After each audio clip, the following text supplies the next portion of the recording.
যদিও আমার পেজে শুরুতে হয় রসমালাইয়ের অর্ডার দিয়ে, কিন্তু পরবর্তীতে আমি বেশিরভাগ সময়ই বেকারি প্রোডাক্টই সেল করেছি, যেমন কেক বা পেটিস, বিভিন্ন রকমের বেকারি প্রোডাক্ট পান।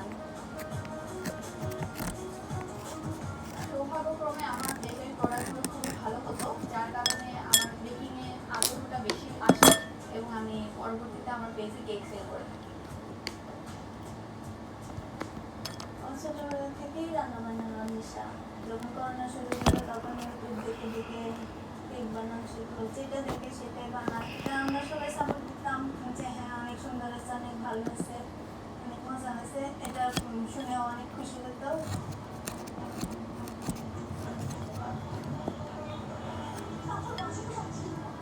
আমি যখন সেরাধুনির এপিসোডগুলো দেখতাম তখন নিজেকে ওই জায়গাতেই কল্পনা করতাম যে কোনো একটা সিজনে আমি নিজেকে ওখানে দেখতাম।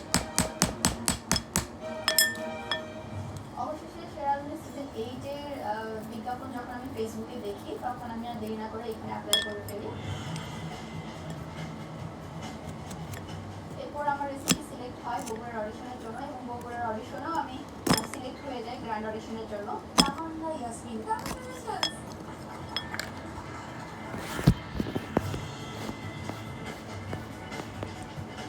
গ্র্যান্ড অডিশনে সারা দেশ থেকে 48 জন পার্টিসিপেন্টের মধ্যেও আমি সিলেক্ট হয়ে যাই টপ 20-র জন্য। তামান্না ইয়াসমিন আউট অফ 40 36.3। কংগ্রাচুলেশনস, আপনারা আছেন আমাদের সঙ্গে স্টুডিওতে। মহামঞ্চের কোনো চ্যালেঞ্জই সহজ ছিল না। এর মধ্যে আমার সব থেকে বেশি কঠিন লেগেছে সল্ট লেক চিকেনের যে চ্যালেঞ্জটা।